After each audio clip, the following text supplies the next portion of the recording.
operations work and pipeline maintenance and integrity and all that kind of stuff. But I don't know anything about writing code. And so for the first few years of Pigtracks, we contracted this out, and it was great for like getting an MVP done, like getting those first few customers on board.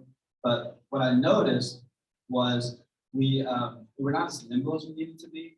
Like when I was up at midnight working on the platform, like nobody else was, you know, except for maybe a customer service rep or something like that.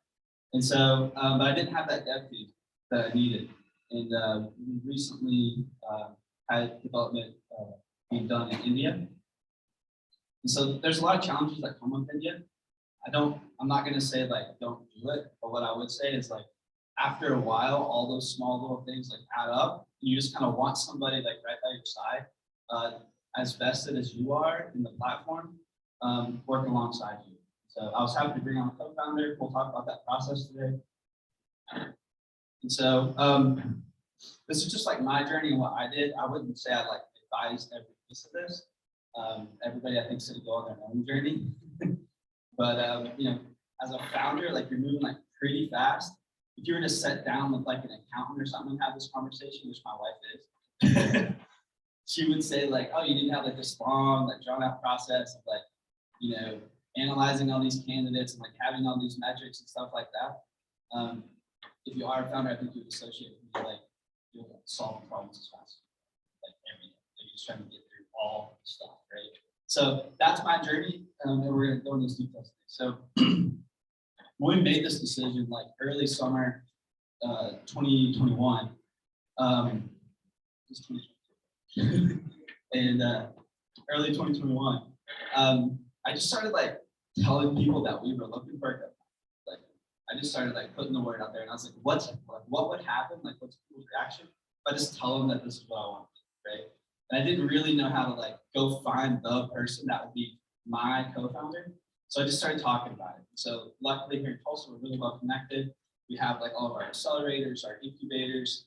I'm plugged into OSU entrepreneurship really well. And of course, you probably have friends that have the skill set that like you're looking for or something similar. So you would tap those people. You even did like some general like direct messaging on LinkedIn, like professionals that seem to have the qualities that we were looking for. And it's not necessarily that we were looking for that person, but did they know something, right? That was kind of like them. So that's what I did first. It's like tap my key players in my network and try to get as much information as I possibly could to start this process. And so the next thing I did actually was not like develop a process. I just started like looking at tools and like using them again, like to gather more information. So like I wrote up a job posting, right? It said Pigtracks is the most awesome company there is out there. Like you should come work for us. Like we're looking for like ninja developers with an entrepreneurship mindset. You know, I was just trying to make it look good, right? And so we actually posted on like all job boards. We hit up all of our Slack groups that we're in. I don't know about you guys, we're on like 10 different Slack groups. And we posted in a few meetups. Actually went to a few meetups, such as like all the dev meetings that like happen here in Tulsa. And we're still like putting the word out and like working our network. And so we learned a few things just by doing that without even like really talking to a professional yet. And what we learned was, and I put on here, is like Indeed is not the place. That you're gonna go find like an entrepreneur like mindset co-founder because they're like, hey, that's my salary, and they're like, you know, how am I gonna pay my bills? Like I don't understand, you know. And you know, founders have the mentality of like, you know, work like no one else will, live like no one else can, right? That's kind of our mantra, right? And ZipRecruiter definitely the place that you want to go for a co-founder. And so then instead of just like tapping the network and like putting the word out, I started filtering my network list, and then I started like asking for help, like actual help. And so I attended, it was a meeting put on by Jay Calhoun, and we were talking about the new legislation that was like passed for investors to get some of the benefits that they get when they invest in the oil and gas industry. They get the same benefits for investing in startups. And so they were having this meeting in order to tell everybody about this information. And so I met a really good contact. I'll talk about her later, but a really good contact that connected me with a true IT professional who ended up reaching out to me. He said, "Hey, I don't want to be your co-founder. Like, I don't want to work that hard, but I can help you like develop the process to like find the right person. Right? And that can be like one of many, or it can be the one. I'm volunteering to be on your team to like help you find this person." So that was amazing, right? That's what we're looking for as founders. It's like those people that just want to help and they have the skill set to help.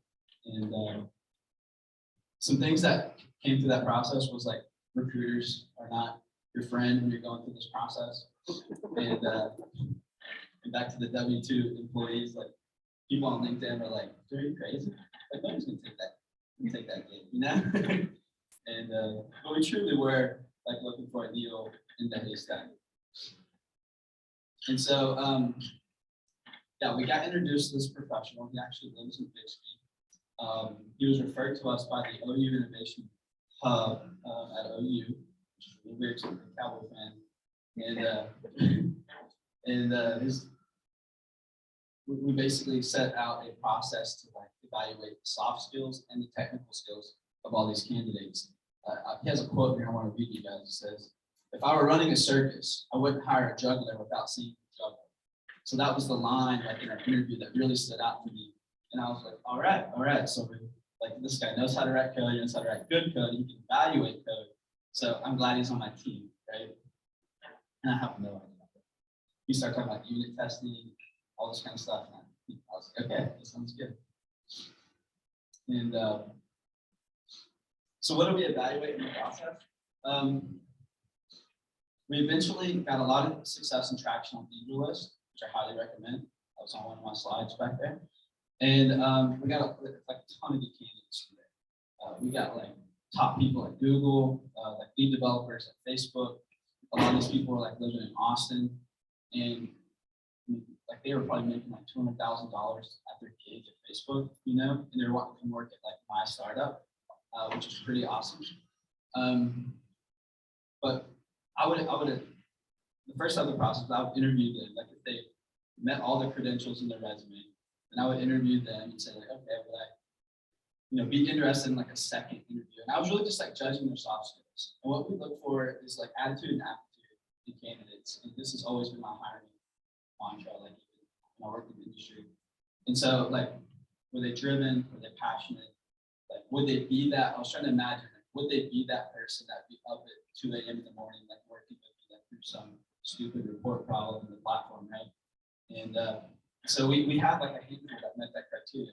And then we would put them through like a technical skills test. So we give them a really small project to go out and actually write some code.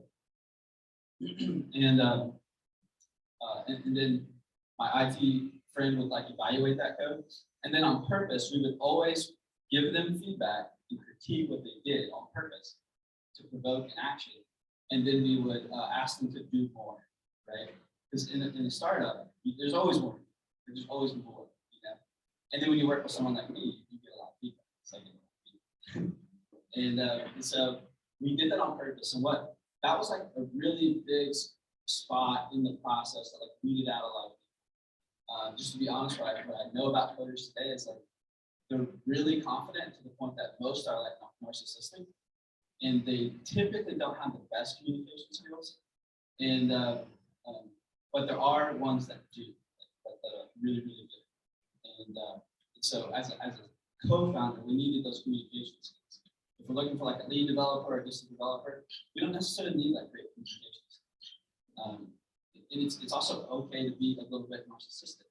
I think most founders are, right? So we really associate together on that. But anyway, so as we asked them to do more and then gave them feedback, a lot of people just jumped ship right there. They're like, I wrote the best code. They'd write like these novel emails back. We would send them like 2 lines, like, hey, here's our feedback.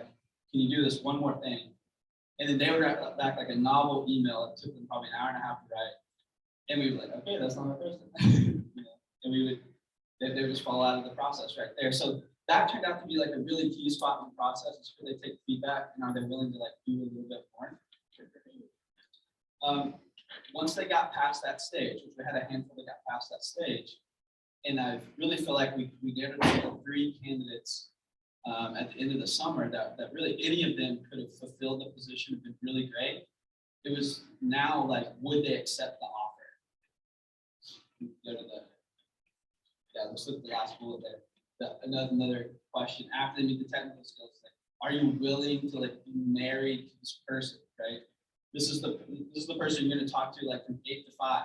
Like I only talk to my wife from like 5 to 10:30, right? So I talk to this person more. We're both personally and financially like vested in this new thing. Like, can we fight well together? Are some questions. We didn't really focus on like any of the positives. Just like, can we argue well? Like, can we both take feedback? That was what we focused on. Can we be married to each other? That's it. Okay, so we presented some offers to only really a couple people. One of them was VP of Dev at a Mavens company, and the other one was a lead Facebook developer down in Austin. It's time.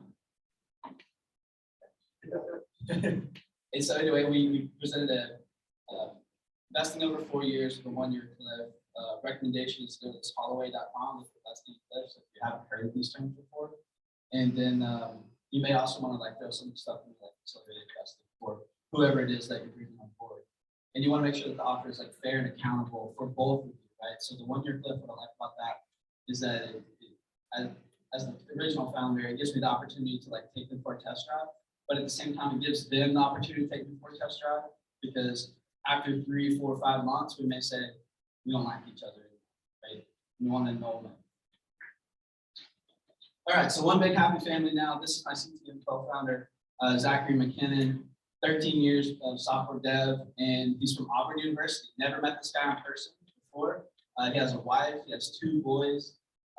He's a Christian guy, and he works his ass off. He's like totally changed our platform since September, and I'm super excited. And I would just encourage you guys to like reach out and go find a team, build a team around your product, and really take it to the next level. That's what we've done at Pigtracks.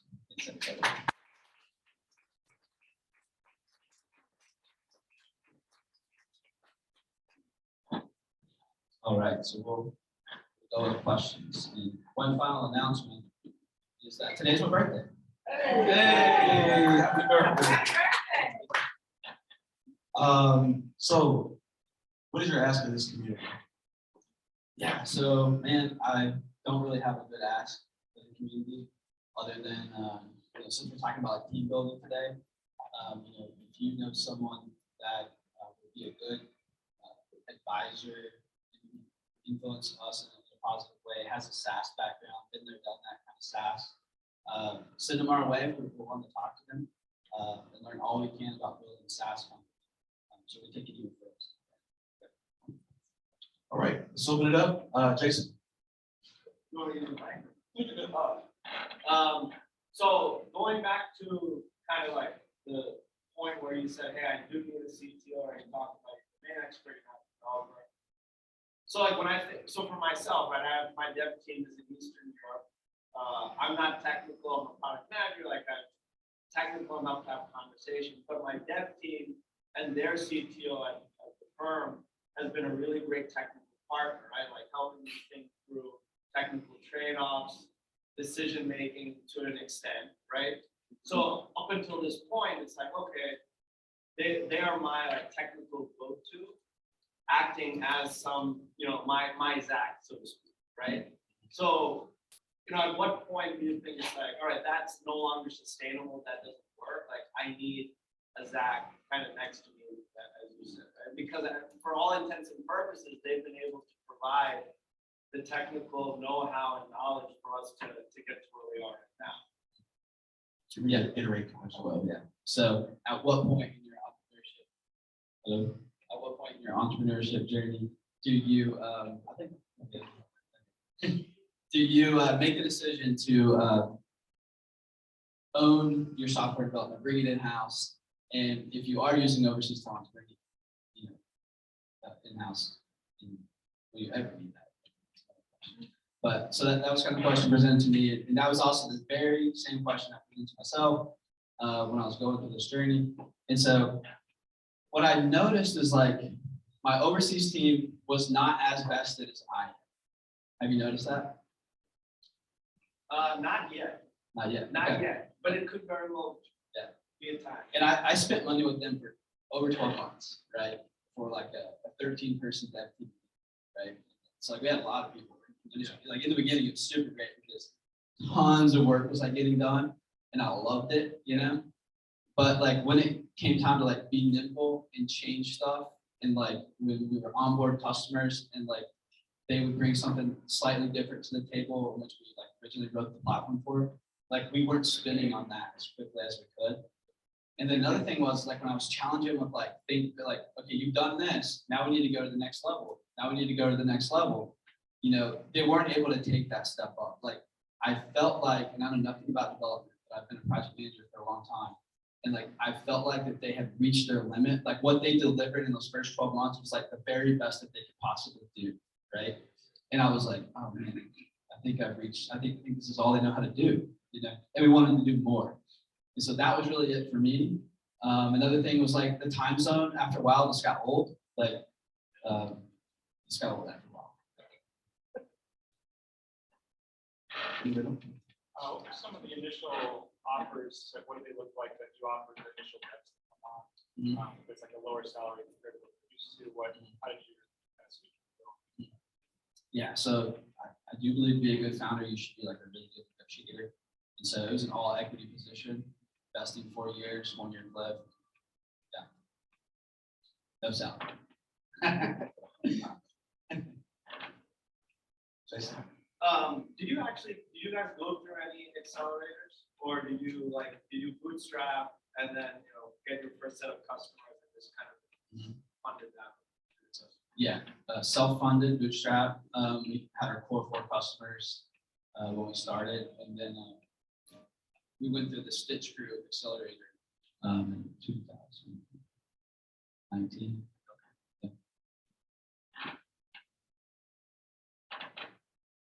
Any other questions? Go ahead, Tammy. Do you wish you'd done it 2 years ago? You know, I don't think so. And I ask myself that question all the time. You know, this is my advice is you should always be looking to like plug the holes in your team. If your team doesn't have any holes, you're not being intentional. So like you should always be looking to plug the holes in your team. And then another thing like about a business is like you have to own your core competencies, right? And since we're a SaaS company, like software development is our core competency. We didn't own it. Like we were paying other people to do it, you know? And so I think you should never stop moving forward, right? So like if your solution for plugging the hole today is to hire someone out to go solve this problem, you do that until you find, and if it's a core competency, then you want to bring it in-house and find a person to own it, right? And so own your core competencies, always have your eye out for plugging those holes in your team. First, identify the holes in your team. Those are some comments on that. Anybody else? All right, I have a couple questions. How do you think Pigtracks is faring based on your projections when you started versus now? And how has the pandemic impacted or negatively and positively your business? Yeah, so I mean, we set out with a certain vision to be like more on the project management, like end-to-end project that goes into like running these pools in the pipeline. That's transitioned into like our industry has a real problem with like gathering data and producing reports in a meaningful way. And so like Pigtracks has pivoted to like we're like the report masters in the industry. Like if someone like gathers a lot of data and needs to aggregate it, pivot it up, and all that kind of stuff, like they come to us, you know. And our project management tools are really cool, and like they really enjoy the collaboration. But we sell and put clients right now on our ability to do reporting, which is weird. How's the pandemic impacted us? I would say not that much. Like my industry is really old, you know, and it's not that much because we're so new, I would say. If we were a bigger company, I think it would impact us more. But like our industry is really old, and they love to meet in person, and it's handshake deals. what we were pushing for is like, from the beginning, like virtual team, no office, we're meeting virtually. Why in the world do I need to fly? Go look at your PowerPoint, like, let's not do that. And so we were pushing that from the beginning, even before the pandemic. And when the pandemic came, all of a sudden these pipeline operators were like, let's do a Zoom meeting. Fantastic, right? And so it's actually helped us. Like, we've got more meetings quicker, doing back to back versus like flying and traveling and driving all over the country. Where do you see Pigtracks 2025? 2025. So that is 3 years away. 3 years away. So I see us like hopefully doing 15 million a year. We have a rental fleet of IoT devices. And we have, we're going towards a 25% market. So it sounds like you, and correct me if I'm wrong, you accidentally found a niche with reporting. Did you set out to be the industry like reporting leader, or was that happening like? No, we did not want to be the reporting leader. It's like, how boring is that, right? We're like, cutting edge technology is what we advertise as, and then it's like, get fancy. But it sounds like. It totally did. So like, how did that come about? Like, I seriously only thought on the survey, like pipeline survey world, like there's only like 3 or 4 reports, and we created those reports very early in Pigtracks. And then like people just kept coming at us with like more stuff, and I was like, where are all these reports coming from? And the industry is constantly evolving since I've been out of the industry.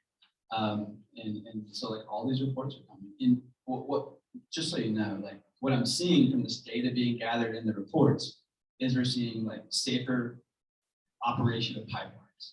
They're gathering more integrity data and more maintenance data to better deliver the products that they need to deliver in a more safe manner. And so I'm excited to see that, and also excited to get all the report work too. It's not bad. What is your exit strategy? Pigtracks? Yeah, so Pigtracks is not in a big market.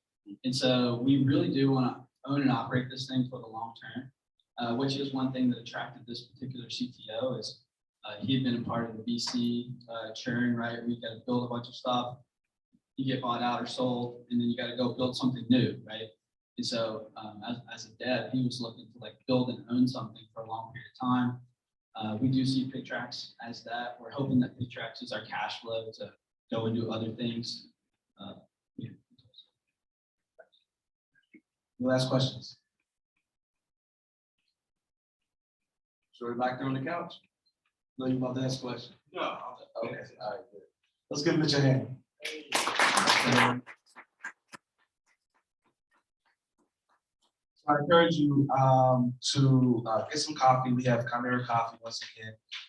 We're going to swap out presenters, and then we're going to come back in just about 5 minutes with a brand new company that we're excited to share with you. All right? Is that all right? All right, it's coffee.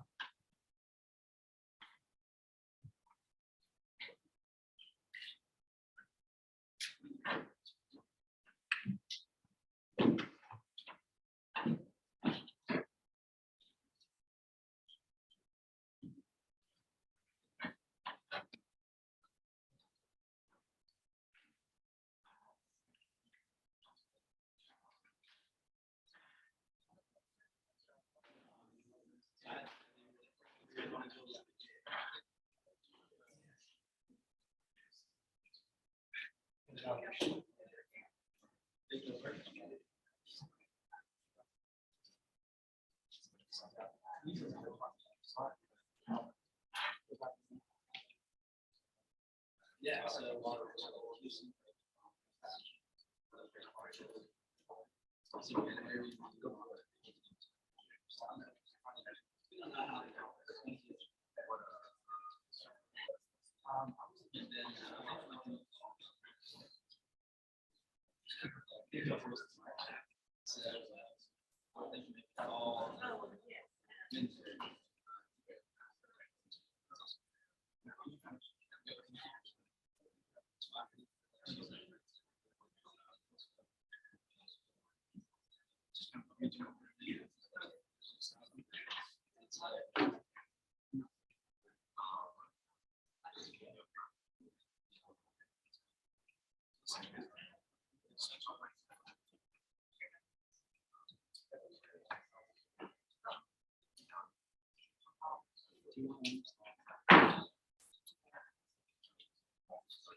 All right, everyone, you ready?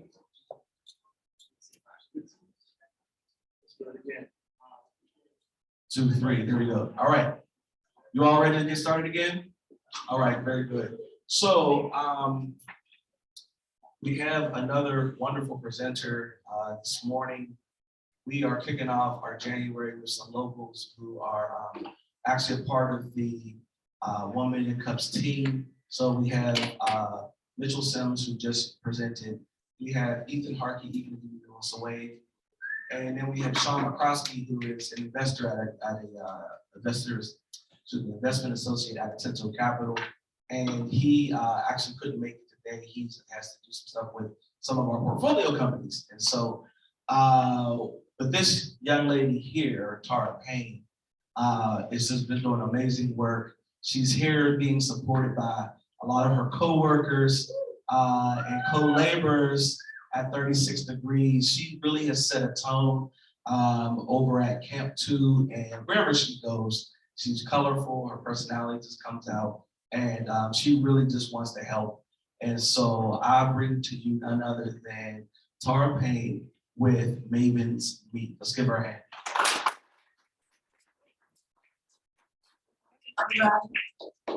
Oh, y'all not gonna say good morning to me? Good morning. Good morning. How are you? Thank you so much for waiting. Let me first make sure I know how to make this.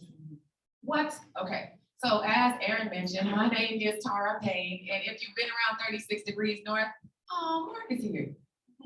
If you've been around 36 Degrees North any amount of time, you might know me, as he said, from being the member success coordinator at Camp 2. What you may not know is that I am and have been an administrative professional with over 17 plus years of experience supporting founders of small businesses right here in Tulsa. Some of them as their executive administrative assistant. I got my start when I was in my 20s in customer service in a call center. So this is kind of my jam. You may not know also that I am a virtual assistant. In addition to being here full-time at 36, I created a business in January 2020 called Pain Creative Consulting, where I provide creative consulting and virtual assistant services. So having done that, and then having come into the ecosystem here in Tulsa, I kept hearing this over and over and over, like, really? Oh, you do that? I need somebody like you.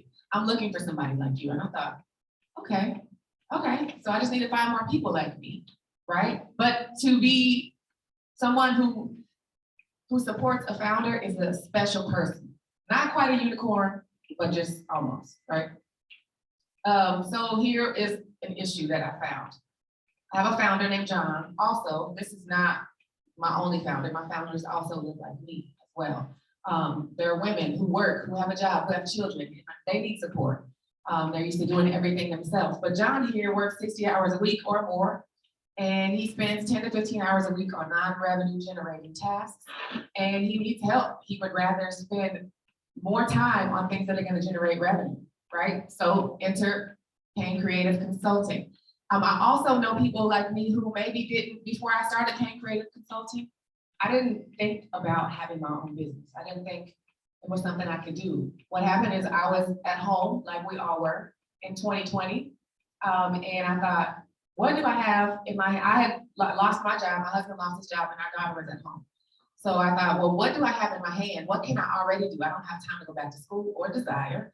And what can I do that'll help me make money? So I took to the internet and I said, well, these are the skills that I have. What kind of businesses are there? And virtual assistants is what came up. So I actually hooked up with a lady out of Missouri who sells a system that pretty much is like a business in a box. She tells you how to start your business from beginning to end, and she's like, you can make money today. So that's what I did. Mavens Meet, actually, I don't know if you guys know that in 2019, when I worked in financial services, I was looking for a tribe, right? I was looking for other women who were in financial services who were into collaborating, not competing. Because in that industry, it's about a commission. You know, people are doggy dog sometimes. I experienced that, but I was like, I'm not looking for those people. I'm looking for the people who know that what I offer, you can't offer, and what you offer, I can't offer, but we're better together, right? So Mavens Meet started off as a professional women's support and development organization. But when I came to the ecosystem and kept hearing, I need somebody like you. I need somebody like you. Who else do you know? What could you work for me? I can only work for somebody. Like Aaron said, I would love to support everybody, but I just can't. It doesn't make sense. It's not sustainable. So I thought, if I'm connecting an administrative expert to a founder, the name Mavens Meet just works, because a maven is an expert, correct? And I've been told that I have like this supernatural ability to make high quality connections. So I thought, well, if I could get a platform that could bring all these people together, then we can make Tulsa rock and roll, right? So again, this is where Mavens Meet came in. So Mavens Meet is a marketplace where founders find PAs and vice versa. Our business model is dual customer base, because of course the founder would be my customer, but as would the assistant. We would get access to a platform that connects the seekers to not just individuals, because I believe that where the traditional industry has like the Indeeds and like the regular agencies that help you find jobs, I feel like they connect skills to skills or words to words, but I don't want to connect that. I want to connect people to people, right? Because it might matter.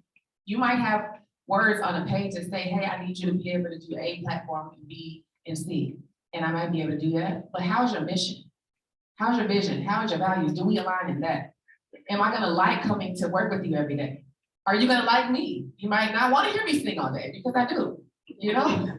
So those are the types of things that I would help do. Yes, put people on the platform that they can actually seek each other out. So they would create a profile, the VAs would create a profile, the founders would sign up, and then we connect them. And our marketplace would look something like this. Again, people can find each other, but I feel like part of the magic would be, for me, when I sit and have a conversation with someone, I listen and I think, oh, Jason said that he was looking for somebody who did A, B, and C. I just saw Rachel, and Rachel was actually doing that same thing. So maybe I could get them together, right?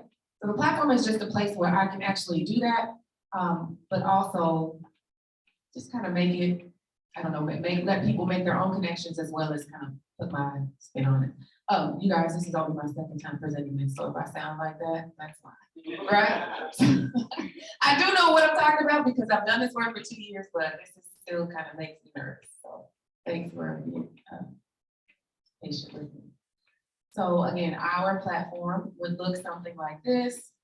You could say, hey, I'm looking for somebody who does social media, not social media, social media, and I want to schedule a meeting with them. You can just click there, and then you can schedule a meeting with them.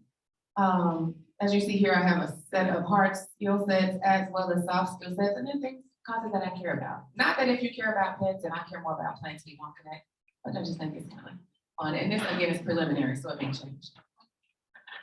So right now, what we are doing is actually, I found a no-tech solution to build my platform, and I'm building that. I do have a date. I'm excited about that. Mitch, you mentioned how it's so cool being a founder to have people who kind of come alongside you and help undergird your mission. I've been fortunate that people, after I did a pitch in November, Build in Tulsa had a female founder pitch night, and I won second place, and I won $1,000. Yeah, we can clap it up. Then people who saw the pitch were like, hey, I want to help you. I think what you're doing sounds cool. Have you thought about this? Have you thought about that? So I'm grateful that I've had a couple of people show me something and I'm building. After we build, then we'll be able to start interviews. And I'm excited. So I've got a launch date of February 3rd. That's coming up pretty soon. I know me, and if I don't set a date, then it'll be like February 3rd of 2020, right? So February 3rd, I'm excited. And what I need from you, I'm so glad you asked. I'm looking for people like me. I know people like me. I know quite a few people in Tulsa, but maybe you know somebody who is not necessarily a virtual assistant, but they are somebody who, whenever you think about administrative prowess or you think about social media skills, you're like, this person is a ninja. I want to be connected to them because I would like for them to be on site so that other people can find them. I want to make sure that we connect Tulsa so that we can grow Tulsa's economy. So I can have a little part of helping that. No, I want a big part. I want a big part of helping that economy grow. And if you know someone, or if you are a founder and you're looking for an assistant, come see me so we can chat. We can get you on there as well. So that's it. You guys have any questions?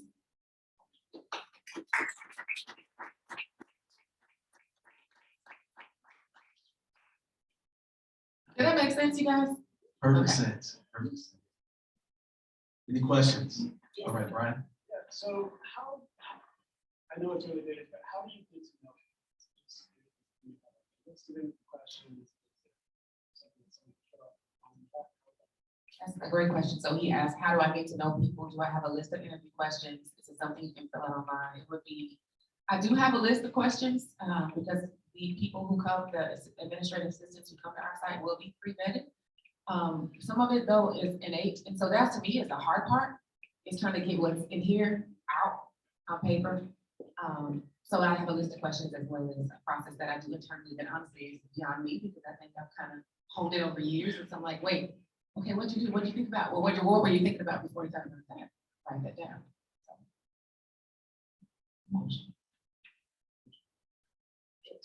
And what's the process for finding new founders?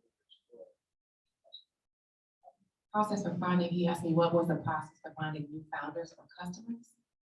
You know what, honestly, I haven't thought much about that because I've had so many founders come to me that, or I've been talking to people and found out that our founders looking for people. I hadn't really thought about that. I'm open to suggestions. I love how, this is one of the things I love about you, feedback. Follow-up question. Are you thinking about this being a lifestyle business or like a stable? Well, I love for it to be stable.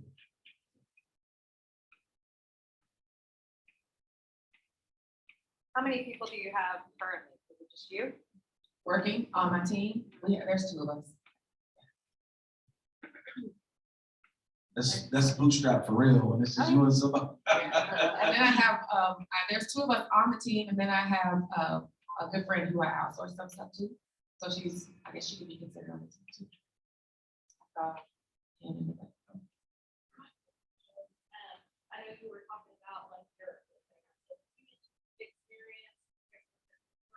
Is there a member of your experience that maybe 1 year experience? That is a great question. The question was, is there a certain number of year experience that I'm looking for? And, I mean, I want them to have some experience. For me, one of the things that I realized, because I think about my own journey, to me, if you have a willingness to learn and a desire to create good service, that's gonna trump years of experience for me. But yeah, I definitely would like for them to be knowledgeable about what they do. So 3 to 5 years. But there's not gonna be a no if they don't have that. Does that make sense? And kind of a clarifying question. So when you mentioned kind of being like in virtual assistants. Is it specifically just for people who are in virtual assistants, or like is it all kinds of people? So you asked me, is it just for people who are in virtual assistants or all kinds of employees? Tell me what you mean by all kinds of employees. Like, I guess if it's just for executive assistants, those type of people, those type of employees, is it for others as well, or have you considered expanding to just employees in general, kind of like a more, more like the typical weekend stuff, but with your spin on it with a different kind of thing? I have thought about expanding. Of course, that would be down the line because there was an idea like, well, what if you have specialized help? What if it's the insurance agency or the industry? Or what if you have, just different things? I've thought about it, but for right now, I just want to master this one thing.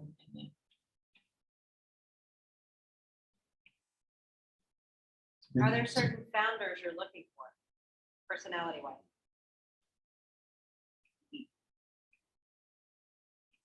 Definitely founders who have a love for the city and want to see the city grow. That's going to be important for me. So to piggyback on his question, a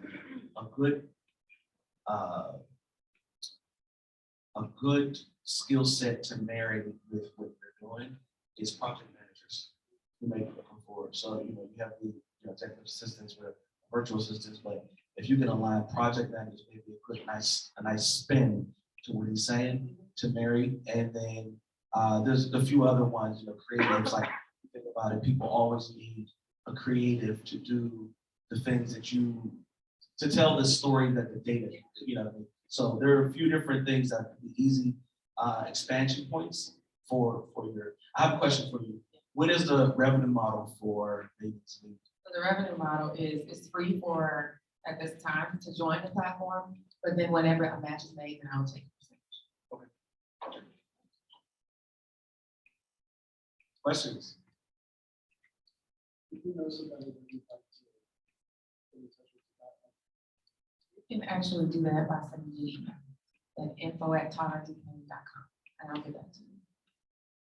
info@taradpayne.com.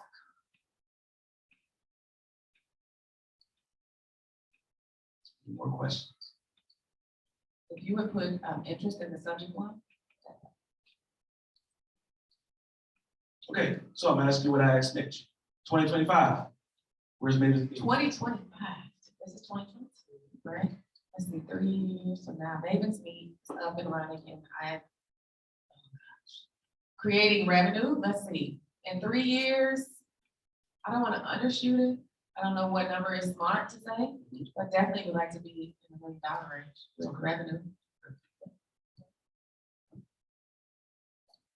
And any other questions? Suggestions, comments? Yes. So, I heard you talk about a little bit like the technology platform there. Where are you at on the platform, building it, launched it? Building it. Yeah, we're building, and it'll be launched on the 3rd. Yeah. So my goal for the 3rd is to have it up and to have 50 founders and 50 VAs or 50 administrative professionals. will be on this, it's not a big deal, yeah. So I need your people. Matt, Mark, Matt.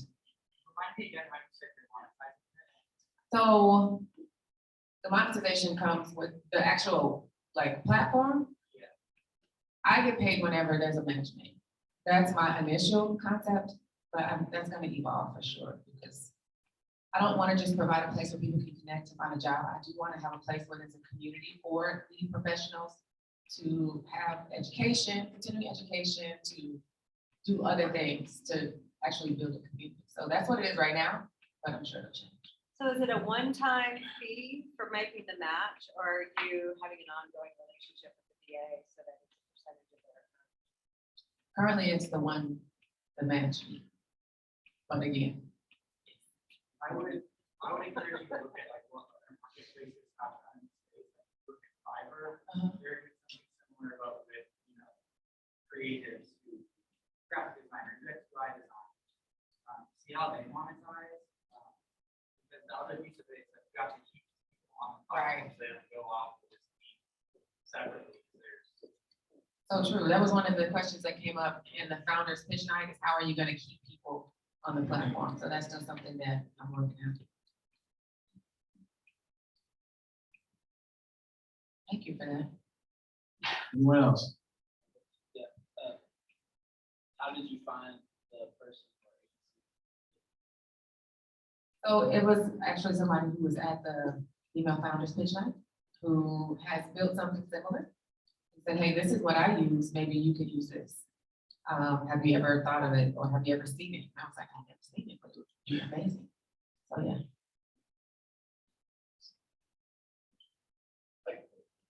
Correct me if I'm wrong, but you are wanting to start with VAs. Yes, Okay. Is this gonna be limited to VAs, or are you also going to allow for in-person? in-person one-on-one for working with, what was the last word?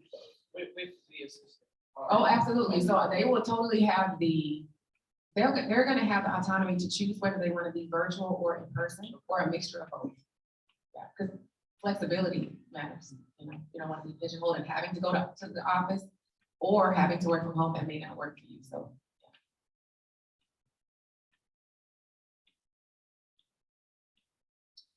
Going once? All right, let's give her a hand.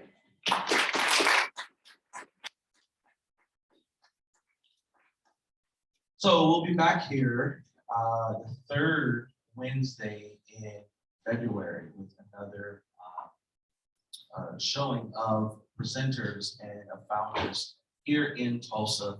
1 Million Cups is sponsored by the Kaufman Foundation and created by the Kaufman Foundation. And so we're excited to see the ecosystem grow. If you would like to be a presenter, please come and see myself, Mitch, the crew, Ethan, or Tara. Please come and see one of us. Let us know that you want to be a presenter. We would love to have you on stage, sharing your business and sharing your ideas, all right? Last thing, thank you again to 36 Degrees, Chimera, and all of our sponsors. And you all drive safe, remain COVID-free. Thank you.